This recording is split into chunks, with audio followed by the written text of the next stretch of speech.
Get any better for the Kansas City Chiefs this offseason? They locked down their future in Patty Mahomes. You got Jones, then Kelsey, and Mahomes signed for like half a billion. You got players on your football team buying baseball team. I'm surrounded by baby toys. Like Patrick Mahomes is surrounded by guys who on offense are some of the best in the league. Oh no, let the defense go. Let the defense go. If Patty does what he does, and he has one less guy on offense. And Kansas City, thank you.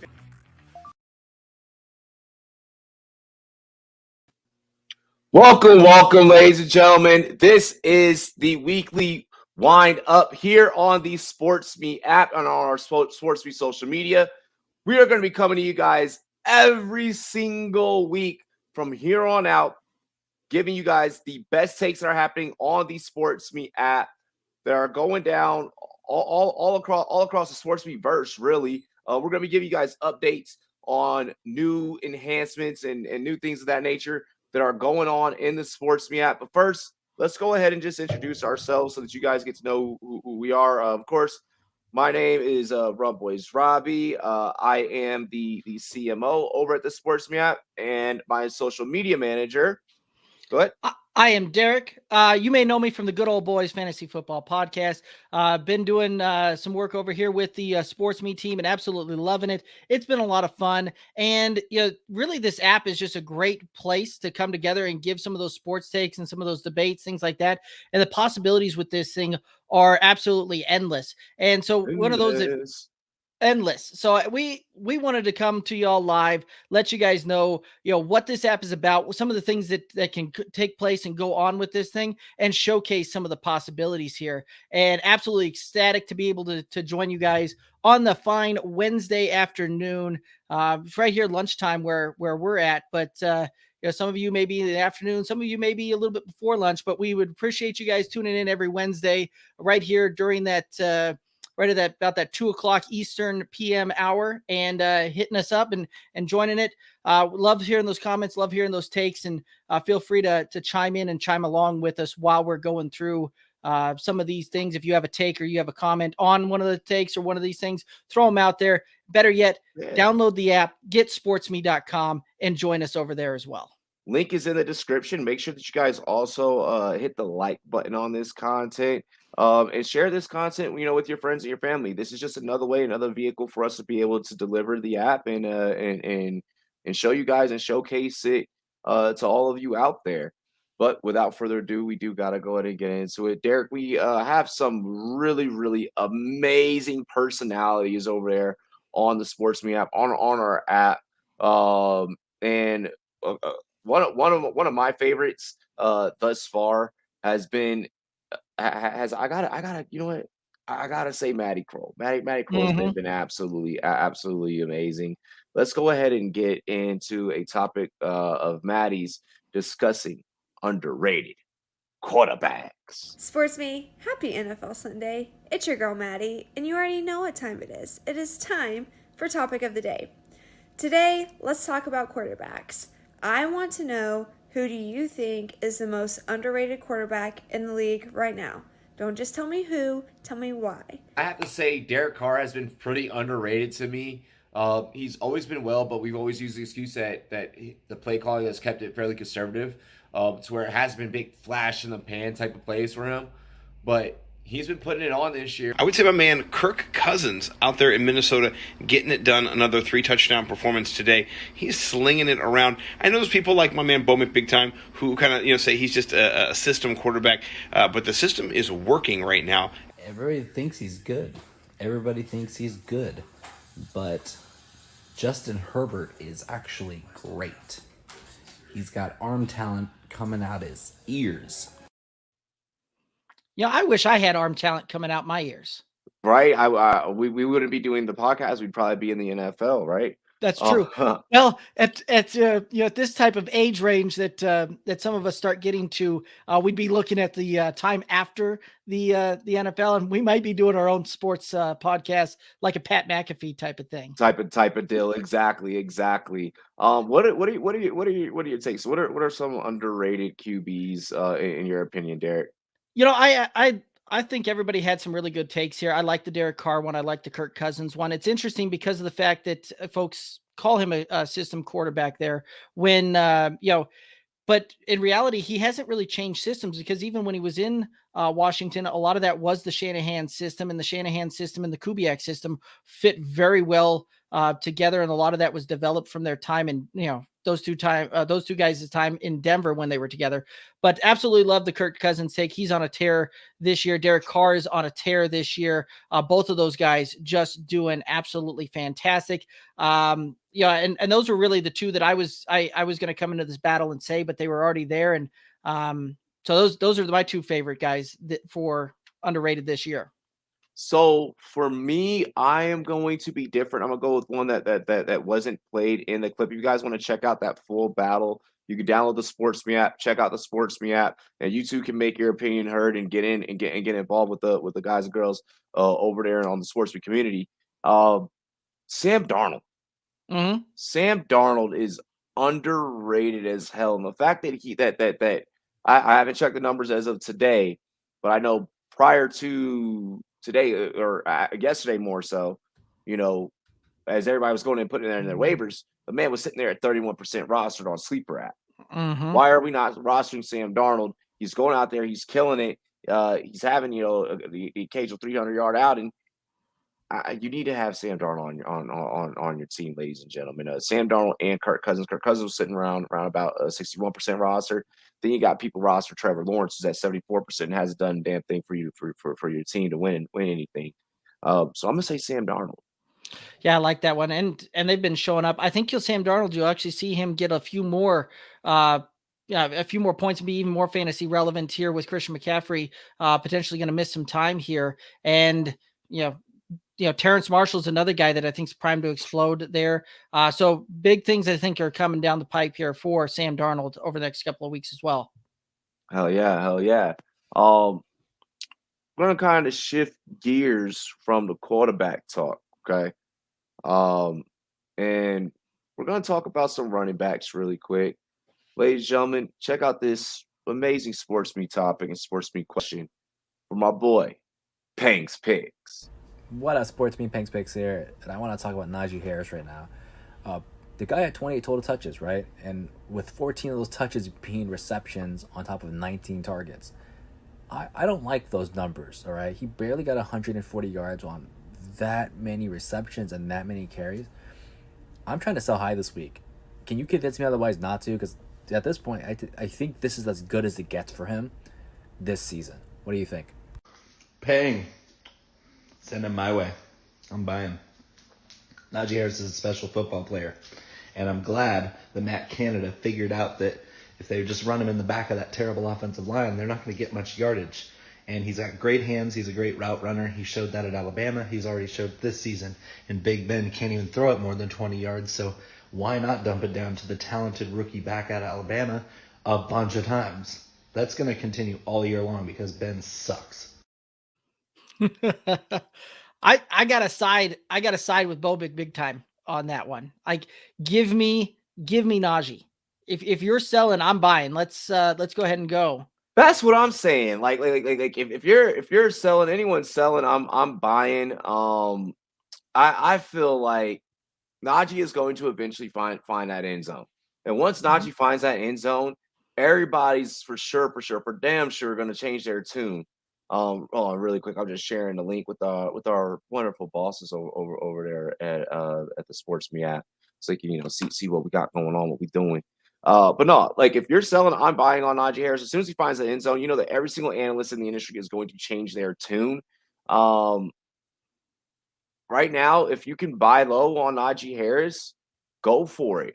I don't know what you're going to be able to get or how that deal is going to work out. I haven't been hearing any type of rumors about moving Najee. I think the common feeling around the industry is hang on to Najee. But then when he finds the end zone, that's when you can go for the sell. What, didn't he have like 100 some odd yards last week? Still, he's still getting you the yards. You're just disappointed that he's not finding the end zone. That's really what it is. That's the emotions. Right. And when you're talking fantasy football and you're talking running backs in particular, there's two things that come to mind for a fantasy running back's relevance there. The first one's availability, right? Like they've got to be healthy. They've got to be able to play games. They've got to be able to go. The second is opportunity. So if I've got a guy that's not as efficient there, but is still getting the ball and still seeing 20 to 30 touches a game and 20 to 30 opportunities a game, and a guy with the special kind of playmaking ability that Najee has, he can take one of those to the house. And you went through and you took a guy that has been a little disappointing from the run side of it, but we knew that Pittsburgh offense was not going to be great coming into it, especially behind that line. But they figured out a way to get him out in space, get him the ball through the passing game, which, let's face it, that's how Pittsburgh moved the ball last year. They used the short and intermediate passing game as just an extension of the run game, and I see that continuing. So give me Najee all day, twice on Sunday. Hell yeah. I like it. So this next topic here, gonna be rather interesting. We're gonna switch gears a little bit from the football talk, and it's just Chaz with a he's gonna take us back, way back in a time machine. Ladies and gentlemen, here's some NBA talk. Hey, SportsMe, question of the day. Who was better, the 1998 Bulls or the 2003 Spurs? I gotta go with the Bulls here, but not by as much as you think. The Twin Towers would have given that Luke Longley, Dennis Rodman combo a lot of trouble in the paint.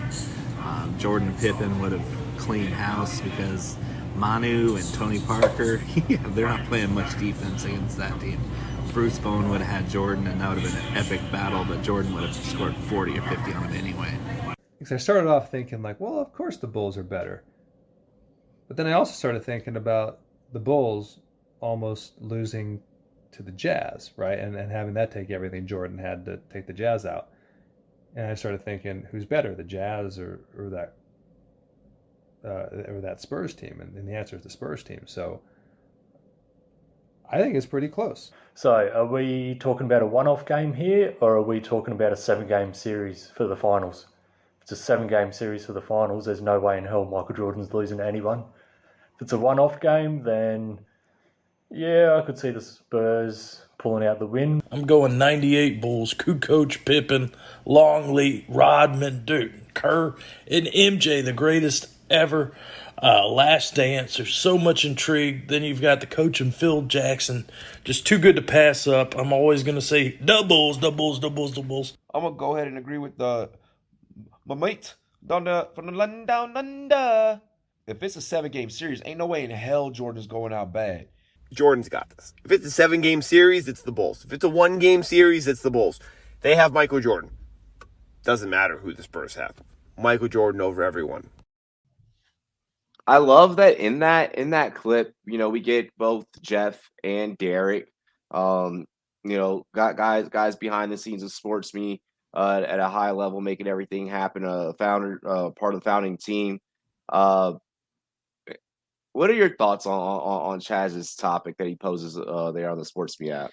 I always love these type of topics where it's, tell me who beats who, tell me the greatest of all time, tell me these type of, a little bit evergreen type of content, because it's one of those that, there's not going to necessarily be a right or wrong answer. So it's one of those that it brings out the best in some sports debate there. So I love that, where it's not necessarily a clear cut type of answer. So I love the topic, first of all. And then when you break this thing down into some of the layers, when you're talking Bulls, you're talking Spurs on this, you're talking two really iconic franchises and iconic dynasties. Very iconic. In there as well. So when you break it down from that level as well, right? And you're talking about some of the greatest players to ever play the game there in that matchup as well. So there's layers upon layers upon layers to this. So I absolutely love the topic on there. But for me, it's not close. It is the Bulls. That 98 team was special. So special, the Last Dance type of special. But furthermore, go ahead. I was going to say, furthermore on that one, when you look at it, the Beard had that one correct. That if it's in the finals and it's all of that, it's not getting past 6 games. So it'll be the Bulls in 6. I feel that. I feel that. I mean, Bulls maybe even possibly in 5. As long as you have the greatest of all time in Michael Jordan on your roster. I mean, and then you got, Dennis Rodman. Scotty was kind of, injury prone during that time frame. Um, but I mean, you just got all those guys. If they're gonna put it all on the line, there's just really nothing that you could do. I mean, Tony Parker and Manu were still like, young at that time. I don't, you're not; those two aren't keeping up with Jordan and Scotty. Let alone just Jordan by him damn self. I gotta agree, like I said, with the homie from down under. The bear Daniel, much love, big salute, shout out to you, man. That's one of the things also that I love about the SportsMe app. I just want to take a second, like we're able to get sports fans, and no matter what the sport is, from all over the world, and everyone's able to come together and talk about their topics and share the differing opinions. Sometimes it can get a little hostile, sometimes it can get crazy, but it's all good. We're as sports fans, we're passionate, and that happens. um and it's became one of those things that I've really grown to appreciate. When we get the homies from across the pond over in the UK jumping on the app, we got our Aussie mates from down under, hopping on, and so much more. I mean, the homies up in Canada, uh, shout out to everyone up there. We're actually going to get into a take here from the homies up there. Let's actually get into a take posed by a great Canadian on the app. Ladies and gentlemen, give it up for Smokey Hell Nelson.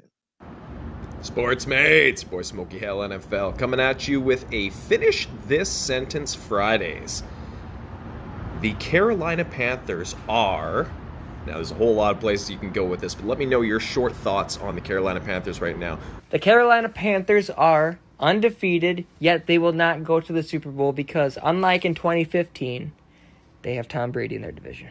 Hey, SportsMe, the Carolina Panthers are banged up. 3-0 is a great start. Carolina Panthers are going to find out exactly what they have in Sam Darnold this year. So I pose the question to you, Derek. The Carolina Panthers are. This is an interesting one, but the Carolina Panthers are. I'm thinking with the jury's still out for me on this one. They've showed up better than I thought they thought they would, but overall, this is a team that's still a lot of wait and see. That defense now banged up. That offense is one of those that they're missing their best playmaker there. So in short, the Carolina Panthers are dealing with a lot of adversity. Okay. A mystery, if you will. A mystery still. It's a quagmire. Yeah, a quagmire of sorts. Giggity. So what I'll say, the Carolina Panthers are going to beat the Dallas Cowboys in week 4, all right? Because I can't stand damn Dallas. Beat Dallas, just please, Carolina. I need you to continue being undefeated for the sake of Dallas losing. But also, I mean, like I mentioned earlier in the show, call back to a couple of takes ago, Sam Darnold. Like, you gotta love when quarterbacks get away from Adam Gase and they just start showing off. Yes. Like, they're so spicy. It's like, yes, like we knew that you were good. It was just Gase Gase was in your face. We saw it with Tannehill. And now we're gonna see it with Sam Darnold. And I'm excited. So the Carolina Panthers are going to defeat Dallas on Sunday.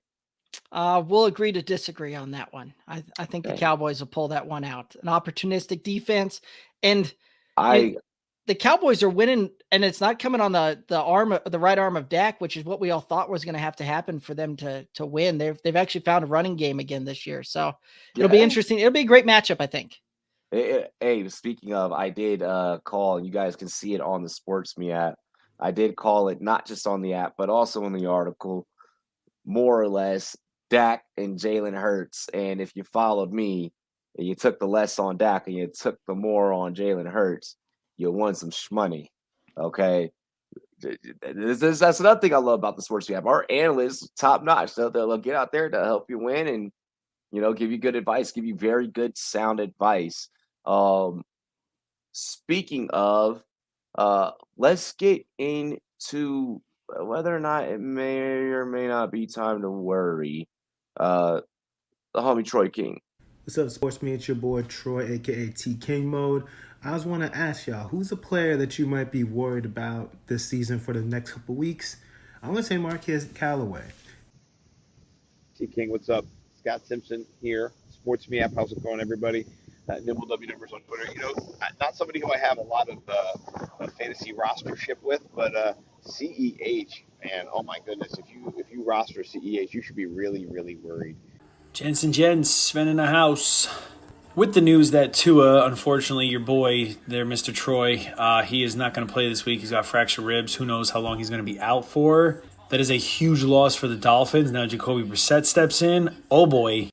I'm worried about Myles Gaskin, and I was actually, even after the first game with Tua in there. So I'm concerned, and more of where I got him at and drafted him at, I'm concerned for Robert Woods. If Cooper Kupp is going to be that de facto every week wide receiver one. What's good, Sports Me? How the hell am I the first one to mention Brandon Ayuk on here? All right, Sports Me, what's going on? It's Drop to Mike FF. I know it's early in the season, but I am worried about Josh Allen. I'm worried about the entire Atlanta Falcons offense. I am a little worried about George Kittle. Derek, how are you taking this one? Who has worried you the most this NFL season and on your fantasy rosters? Well, it's not a guy that I'm personally necessarily worried about because I didn't roster him in really any format there because I called a bust on him coming out early before the season started, and that was Saquon Barkley. And you look over the next few matchups that he's got some doozies in there. The Saints have been looking all right when it comes to a run defense. You also look at the Rams. They've got some tough matchups there. They've also got a matchup with Carolina coming here pretty quick. So that's a one that I would be leery on, that I know a lot of people are looking at that Falcons game as kind of a bounce back there. I'm seeing it as the opposite on that approach, where I'm out on Saquon on this one. And this is one of those that if you've got him, I'd be looking to move him as quick as I could after a little bit of a bounce back. Oh yeah. Saquon, I've been on record from day one being worried about Saquon. So that's not anything new. So I won't bore everyone that's watching with that. What I'll say, who I am worried about, what I am worried about is all of Duval in a whole. Mm-hmm. I feel like you may possibly, Urban Meyer, may possibly be ruining Lawrence's early years. I mean, who knows? Maybe this helps. Hey, you get it out your way, you deal with a shitty coach, and then maybe you go somewhere else, or either they bring in the proper guy, the proper coach. It's just, at what point did it make sense from a GM standpoint, an ownership standpoint, to match up a college quarterback with a college coach all on the same fucking offense with a whole lot of extra new? And that for me has been one of the biggest conundrums in regards to Duval. I don't think that it's not that Lawrence can't perform or that Lawrence is going to be a bust. I think that it's Urban Meyer's system that is not doing Lawrence any justice. Well, and I'll actually take it a step further, because when you look at those, that system on it, it looks like the head coach and the offensive coordinator are at odds with each other on how to run that system. Yep. Darrell Bevell and Urban Meyer just don't seem to be on the same page when it goes through that, which, as a new guy coming into the league, one, you've got to find a way to slow the game down for your rookie quarterback and allow him to adjust to the speed of the game, right? Like, that's one of the biggest things you hear about any NFL player coming in. The biggest change from college to the pros is the speed of the game. So you got to find a way to slow that down. One of the biggest ways to do that is to provide a running game. Now, Jacksonville doesn't have a great line to necessarily run behind, nor necessarily protect Lawrence. You had a running back that you were basically not paying, you were paying a rookie minimum type of thing too, because he was an undrafted free agent last year, and you go out and spend first round capital on Travis Etienne, who is an incredible talent, but not what you needed, not what you needed whatsoever. And then the trade that goes down recently this week, Yeah, let's bring in a tight end. Yeah, let's bring in a tight end. Let's just admit that you know what, we probably should have shored up, some of the blocking responsibilities a little bit better. We can't exactly go out there and pay the premium that we need to for a really good offensive lineman. So let's just fly in Dan Arnold. O'Shaughnessy, kind of doing a lot of work, but we're gonna put Dan Arnold on the other side. Spread offense, throw it out the window. Even though that's what we were originally gonna do and what we were originally gonna go with. Let's start running a whole lot more 12 personnel. And maybe that helps. Maybe that helps. Yeah, maybe. I mean, if you put two tight ends in there, maybe you get enough personnel in front of the defense there that it, keeps Lawrence up a little, upright a little bit longer. A little bit longer. Yeah. So, I mean, maybe, but also you gave away a first round pick, less than 2 years into that player's career to bring in journeyman tight end Dan Arnold. Hell yeah. Very good. Very, very, very good. Very good on that one. Let's go ahead. Let's see what we got here. We actually have Maddie again, and this one is a rant. Check it out. SportsMe, what's good? It's Maddie, and I'm not even calling this topic of the day because this is rant of the day. I am sick and tired of watching flags get thrown, guys get fined for taunting. It's stupid. If a guy gets a block, if he makes a play, if he scores a touchdown, he should be able to celebrate the way he wants to celebrate. I don't want to watch a guy walk the ball across the goal line and set it down like a gentleman. I get more entertainment out of Real Housewives of Beverly Hills. I'm sick of it. The taunting rule is stupid. What's going on, Maddie? I completely agree. The taunting rule is ridiculous. Penalties are up this year. I think I saw it earlier that there had never been over something like 190 penalties through week 2 in an NFL season before. Well, this year, any given week, this year we have 2 weeks and over 200 penalties called in each. Unacceptable. Yo, what's up, Maddie? Is that a Ravens jersey? What? But no, the taunting rule, guys, that's trash, honestly. The guys should be able to cheer and celebrate however they please. I mean, it's football. I mean, backyard football, we'd be doing that stuff all the time. Let these guys just enjoy scoring, sacking, interception, whatever. Let them do what they want. God, stop calling stupid penalties like that. Yo, love that the fantasy coach is hopping on there. Shout out to Coach Steve. I kind of lead this one off. To the point of, we do it in the backyard football. I mean, that's a little bit different. Sometimes backyard football can result in, a couple pushing matches or whatever. I know when I get out there with my family for the Turkey Bowl, I may talk a little bit too much and get up into people's grill because I'm having fun. With that being said, these people are getting paid millions and millions of dollars to billions, sometimes even, okay, because of all their endorsement deals. And then, hey, yo, if I can sell this Buick, hey, talk about the Subway sandwich and da. Oh, Nike, now we're going to make a cleat after you. Oh, well, now you're a Jordan athlete. All these crazy things. You got players that are even now partial owners of the team. These guys are making just as much, or maybe even a percentage of the money that the owners are making. And it's the owners, these old ass farts that want to be the ones to control a young man's emotions in a young man's game. Listen, you are not putting your body on the line, Mr. Big Oil Tycoon. Okay? Or whoever, Mr. Big, I own a tech company and da. Like, no.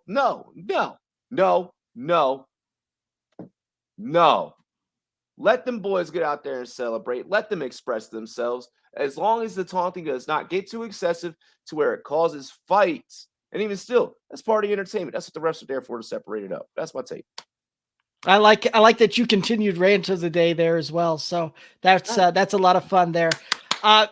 Personally, I I've thoroughly enjoyed when Maddie posts these topics of the day because they're very entertaining. They get the conversation going and absolutely a lot of fun. And you see a lot of great takes and a lot of personalities come together all on one take. So absolutely love that. And thank you, Maddie, for doing those topics of the day. Absolutely blast every single one of them. But for me on this one, like the NFL has bigger concerns than taunting. For me, right? Like when you look at it, we just saw Davante Adams get laid out in a game because of an official was out of position because of how the NFL is going through and doing some of these things, right? Like there's no reason that they can't do some of these things to prevent some of that, right? Like let's put the focus more on some player safety and some things that actually keep the players on the field and less worry about some of the, things like, oh, a guy is flashing a peace sign as he goes by a guy type of thing. And, oh, that's taunting and unsportsmanlike. And, it's one of those that, you and I both played sports enough to the point where if somebody's doing that to you, flashing the peace sign or talking a little bit of smack on that, there's an easy way to stop that. And to shut his mouth is to outplay him and outperform him. Exactly. So go and do it. Like that's my take on it. Exactly. Gosh, we had to get fired up over that one. I'm so sick and tired of this BS point of emphasis. Okay, that they want to put on this taunting rule. Let it go. These are grown men. We got refs. We got refs that are making even a percentage of what the players are making, throwing the flags. Nah. Here's a question for you, right? And kind of lieu of what we just talked about with the Davante Adams and that kind of stuff, and these refs, because of how they're talking about letting the game play and some of that kind of stuff. Is it worthwhile the NFL putting in a rule that would allow the replay cameras to come into play a little bit more? Kind of like we see in college with like a targeting type of call, things like that, and give these folks in the replay booth some power over some of these targeting calls, things like that, but also give them the power over a taunting type of thing as well. Like if it is that egregious of a deal in the moment for taunting, the replay official can catch that and radio that in, and we can see that come through there as well. But do the refs care about Justin asked Dolphins or Packers defense? Ooh, Justin, you need to stream a defense this week. That's what I'm assuming. You got the Dolphins facing who do they play this week, Derek? I'm gonna have to pull that one up. I am missing the matchups right now. I did not have the matchups in front of me. Dolphins have got the Colts and the Packers have got the Steelers. Oh gosh. There's not another we can't stream anybody else. Right? Like that was my thought there as well, as like we can't watch the football teams playing Atlanta. That's their opportunity to bounce back. I hate for you to play a defense on a Thursday night, but I mean the Bengals up against the Titans Jags. might not be a bad one either. Like the Titans are the best bet this week. The Titans are the number one streaming option this week. Yeah, I would definitely pivot. The Bucks versus the Patriots. I like that. I think the Bucks are going to go up north and just completely dog stomp at Gillette. Just completely dog stomp. Like Brady's going to be like, yeah, that's my old coach on the other side. I got to show him what's up. I would go with some of those options that we just listed. The Saints against the Giants. Right. I mean, depends on what Daniel Jones is going to show up. I have a feeling that the Saints might actually be more legit than what we think, as long as they have all their coaches.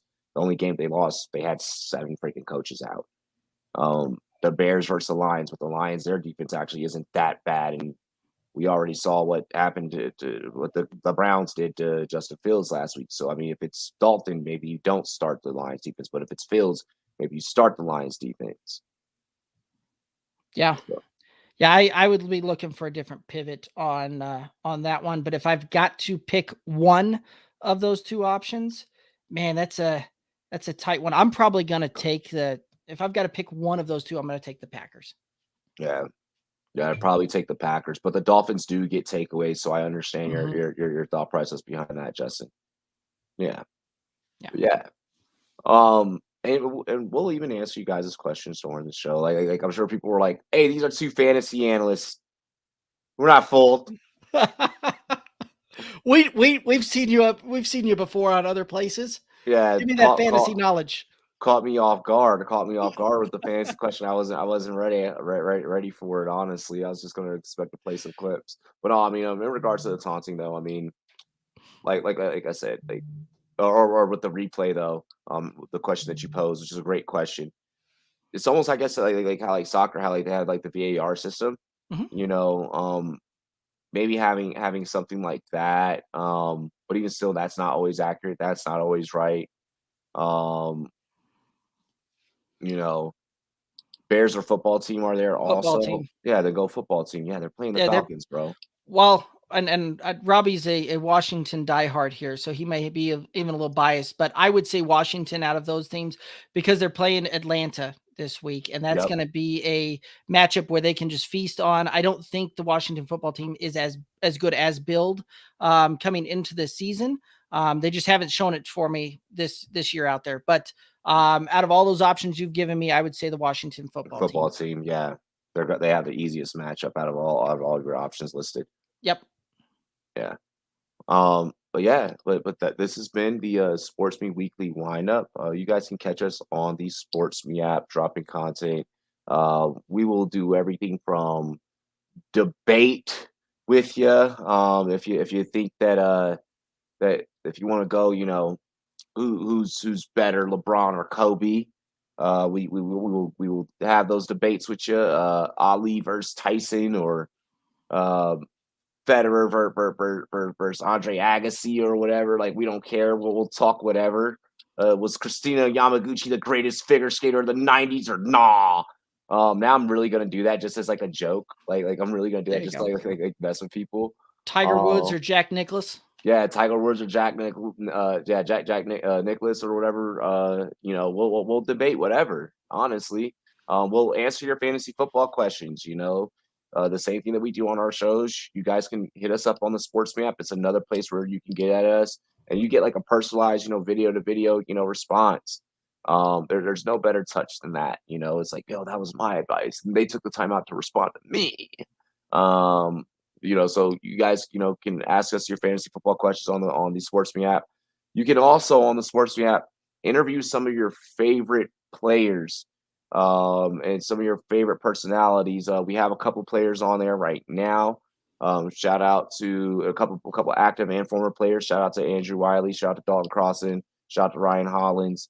We got a couple guys up on the app that you're able to interact with and you're able to get to know. Ben and Woods of 937 The Fan, some big analyst personalities as well in the sports media world.